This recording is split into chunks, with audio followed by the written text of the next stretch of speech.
many times you think about improving a trick so you can take it down some stairs, onto an obstacle, or into variations. A lot of times we think about just repetition, you know, doing the same trick over and over again. Not supposed to land out. But what we don't think of as much is improving the trick in the sense of having better pop, having it under more speed, and even variability. Variability meaning, can you switch your foot positioning slightly so that you can be dynamic in your approach? Pop being, can you pop it a bit higher? Do you know where to put your back foot, right? So you can leverage better pop. And can you take that same trick in a, how do you say, through a further distance, basically. So on flat ground, but from here to here instead of just from here to there, right? So in order to improve speed, variability, and pop, we're gonna practice a heel flip, for the use of an example, onto this this 2-stair. And I guess maybe if I'm feeling very comfortable there, we're gonna take it over here to this bigger one. It's slightly bigger. And how this helps you improve in those three is because in order to get up there, you not only need to go at a decent speed, but you also need to make sure you understand the pop. And because usually I'm just doing the trick on flat, I most of the time have the foot positioning in a very similar stance. But this may require me to bring the foot a bit lower, a bit higher, or even just have my body a bit more engaged so that I can generate that pop. And so that's all going to be happening as a byproduct of doing repetition as well onto this 2-stair. So I think I could do like 10 of them, 10 tries, see how many I get and kind of what feedback it gives me, pretty much.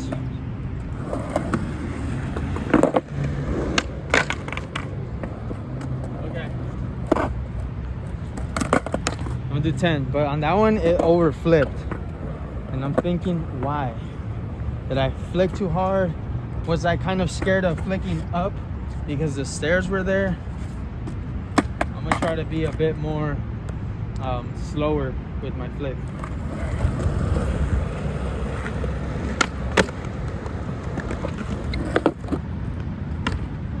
You crashed?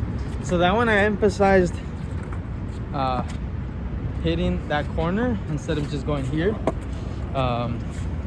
And honestly, I thought of doing flicking that way on the first one, but I think at a subconscious level, I felt kind of intimidated by the stairs in front of me. So let's see how well I get these next 8.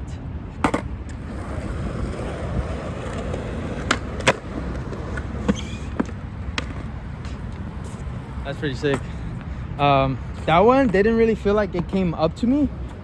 I feel like I just kind of met it as it landed on the platform. So I'm gonna be a bit more intentional about actually springing up there, right? So that pop was good enough to take me over the stairs, but it didn't feel how it's supposed to, so that I'm comfortable or confident catching it in the air when I take it down big stuff or even onto different tricks. Let's see, that's 4, right?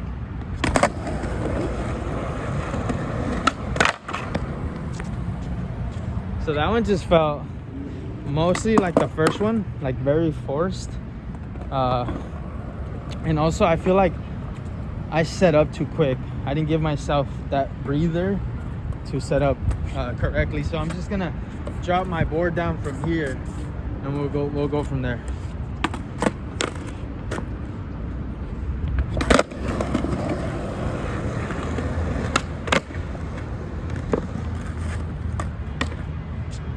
That one definitely was very helpful, keeping that like space for the breather. That was 5, right? I don't know. I think that was 5. Okay, I'm gonna do 5 more and we'll talk a little bit more about it. But so far, I mentioned this so many times, but it's important you give yourself the breather. You are able to, you comfortable with changing the foot positioning, variability in that foot placement, go at faster speeds, and maintain that pop. So we're gonna go a bit faster. So we're gonna see how that's gonna affect the pop, pretty much, and the chances of me landing it. I'm gonna actually push.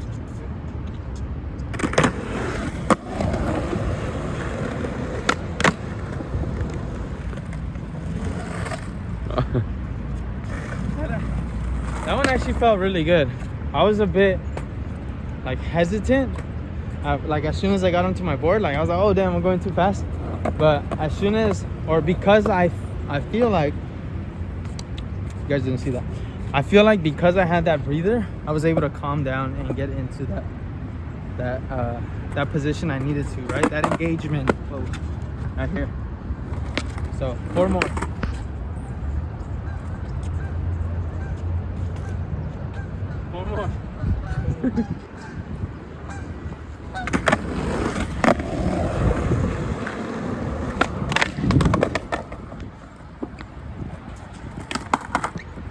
Honestly, I couldn't tell you what happened there. I think a mix of the coordination and the birds kind of messed me up, but I don't know. I felt like that was okay. Okay, right here. 3 more.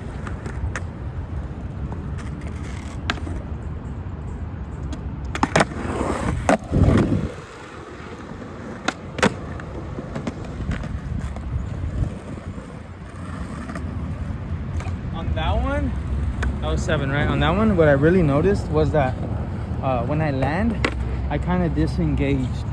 Meaning, instead of landing here in an engaged manner where I feel very stable, I kind of landed over here where I'm less stable, I guess is the word.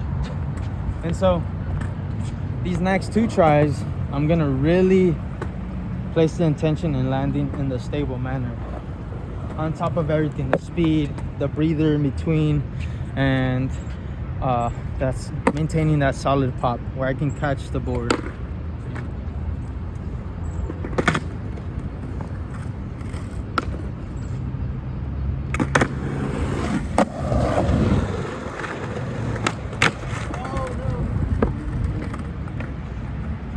That kind of reminds me. I kind of got one.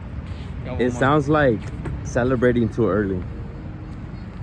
Yeah, in a way, but I don't think it's that. I feel like most of it has to be with just that's just a habit you build, you know, especially if you're skating flat. When you land, when you land, there's not a lot of impact that's going to, in a way, force you to land stable. You can get away with being a little just disengaged, right? Because the flat ground, there's no impact. You know, once you add speed and impact, you'll need to land in an engaged manner so that you can reduce the likelihood of slipping back or just kind of not being able to absorb that impact, right? So here's the last one. Let's see how it goes.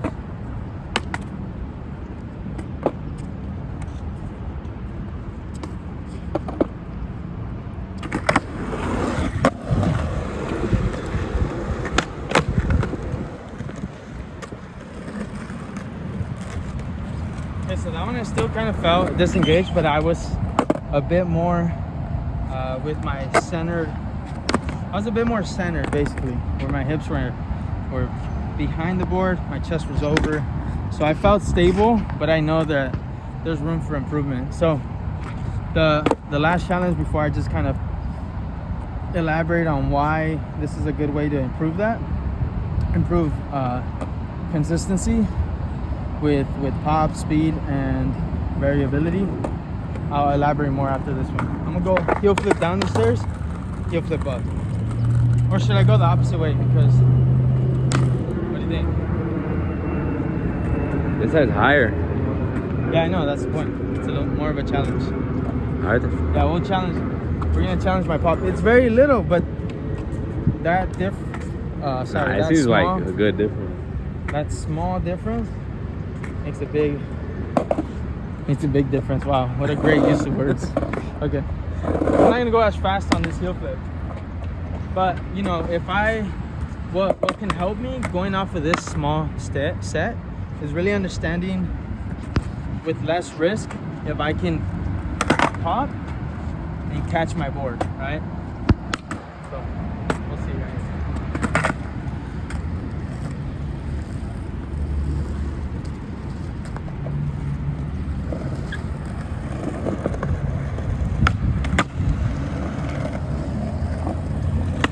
Oh! So one, I wasn't going fast enough, and two, yeah, I just wasn't going fast enough.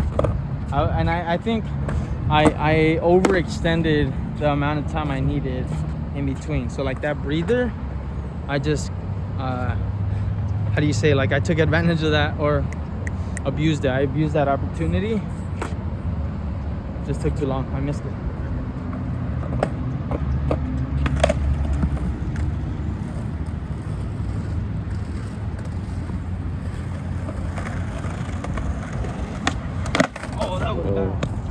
Something that's actually makes this more difficult than it has to be is the fact that I have to curve into it so I can get speed.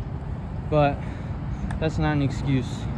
We're gonna just kind of go at an angle for it now that I know this.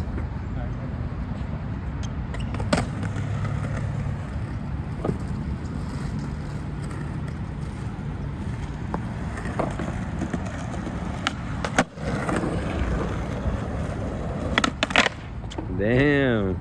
So I missed. I was too late. I popped too late, but you can see it was hard for me to curve and get back into position. And so that breather was shortened from there to the stair set. So we need to work on making that turn smooth.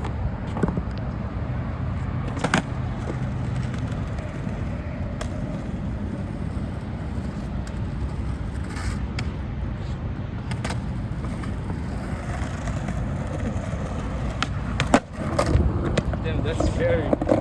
What time are we on? 12.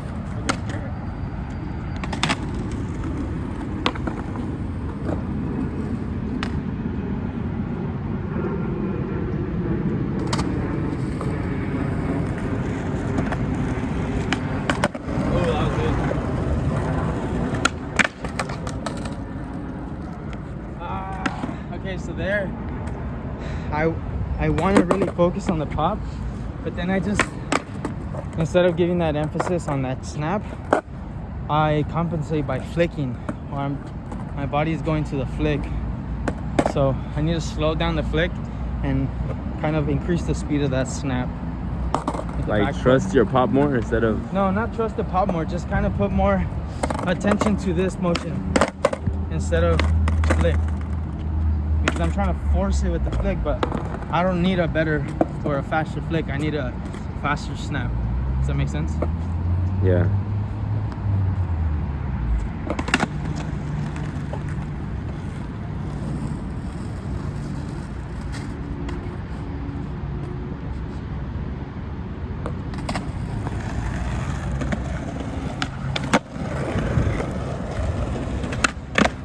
Oh. Okay, so that wasn't the best one, but for the sake of the video, we're gonna keep it. What would happen? What was that? Best one? Wait, like that? Yeah, yeah. All right. We're gonna keep it. So the reason why it's so important to make sure that you cover other areas than just kind of being able to, how do you say, like fling it off some stairs and go for it, is because it really helps improve the technique at all, or the trick at all phases, you know? So like, or I don't know if phases is the right word, mostly like, I feel like I said like 10 times. In all circumstances? It improves the trick in many dimensions. You know, it's a multi-dimensional approach to improving a trick, with one dimension being pop, the other one being speed, and the other being variability with the foot positioning. Because on some of them, you know, I don't really have to keep it up here to flick fast. I'm sorry, keep it up here to flick slower, or keep it down here to flick faster. I really just need to be able to adapt the power of flick and speed, so that when I go to different spots, and some are smoother, some are more rough, I have that variability to choose from, instead of kind of only relying on perfect ground, so that I can get my board to flick or pop consistently. Another dimension is the pop, making sure you can decide how much snap to put into that trick, right? Do you want a slower one, you know, where you don't need to use so much energy because you're going off, or do you want one that's snappier because you're approaching it with more speed and you don't want to get caught or just be too late, you know, you want to be quick? So there's a pop, there's a variability, and then the speed. Are you able to adjust the speed regardless of what the spot is, right? So many times people who skate two stairs, they're only skating them because they're going, or they're only comfortable going at this speed, right? But I want to challenge you to increase the speed and practice your tricks down a two stair and not being afraid to gap it, right? Going faster, because that's going to give you the opportunity to really hone down on those, I guess, dimensions, to keep the vocabulary similar. But there we go. Improve your tricks so you can take them off of stuff onto things, or down different spots. Yeah, that's the end of the video. I want to say shout out. Do one off the blocks. One off the blocks? Damn. You had to say that. So going back to the whole speed thing, so that it doesn't feel so overwhelming, you want to practice it first down. Not that you want to, like, you don't need to. I didn't do this. This wasn't a step I took most of the time when I learned tricks down here, but it definitely helps now that I want to reduce the risk of injury. So this is really if you just want to, if you want to be a bit more technical about the approach and minimize risk, right?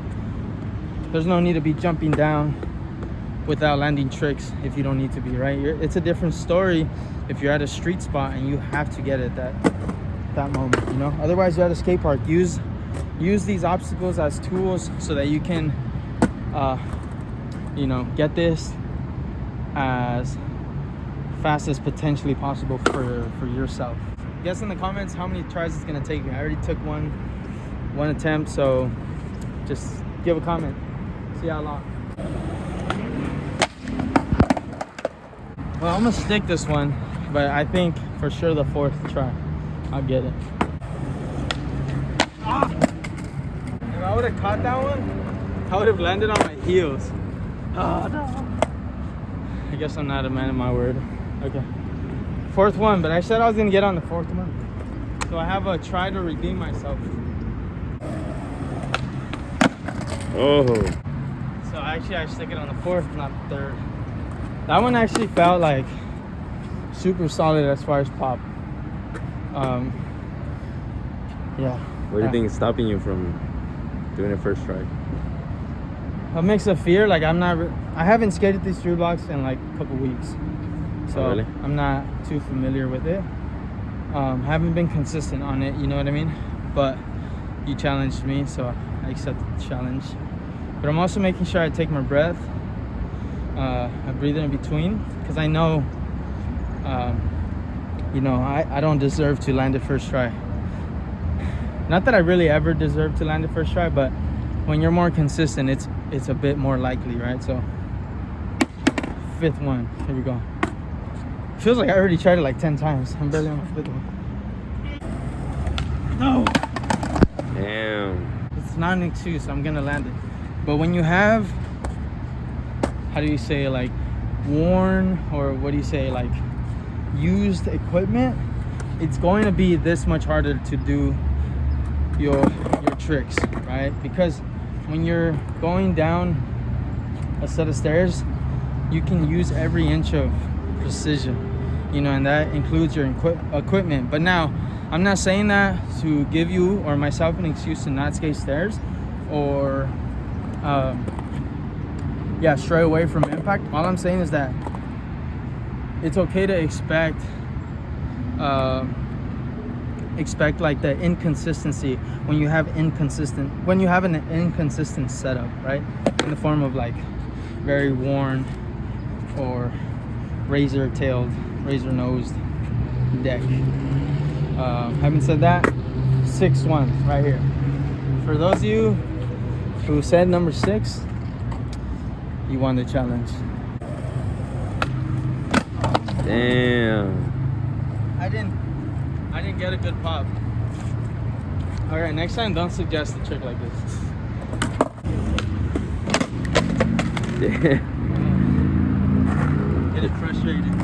Looks like you're getting lazy. Or not lazy, but No, it's more of just like you have a window that you're sharp. You have a window when you're trying to trick. You're gonna realize that you have a window where it's just there, and it may be because you get discouraged that it kind of leaves. So I feel like I'm getting a little discouraged, and I'm overthinking the negative instead of the positive with this. I'm gonna give it one last go, honestly. Otherwise, it was a great video, and I'm hyped that you guys were watching. Shout out SPLAY. We're definitely gonna cut up this part of the video now. Thanks, Brian. And shout out DAGGER Skateboards. We'll see what happens with them, but yeah, inner city as well. Lates. You see on that one? On that one, I literally feel like I did everything right. It just misfired. Everything misfired. So, could that be fatigue? Maybe. So now I gotta decide. I'm still frustrated at the filmer, Mr. Brian, for even suggesting this. But I guess I'm human too, right? boom.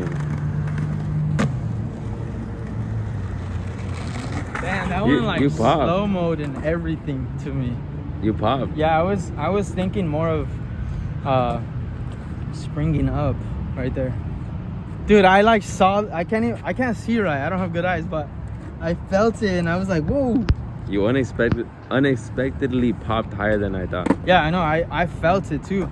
But all I really thought about was like bringing my legs up. Dude, I just went through a roller coaster of like emotions right now. I was ashamed. I was about to tell you input and output. Input, yeah, don't let your, wait, what do you mean? Like the input was frustrating, but oh yeah, like exactly. The input you can't control many times. So in this case, the emotions, they come up because that's just how I feel about certain things. But I can decide the output from receiving those emotions. So luckily this is a good case of that. I'm not perfect, but here we are. And I knew I could get through it because lately I have been practicing heel flips a bit more, regardless if the board is kind of messed up and it's not consistent. I still built the confidence to the point where it was overwhelming. It overwhelmed the negative thoughts. But having said that, laters, look out for the next video. Thanks, Brian. Shout out everyone. Lates.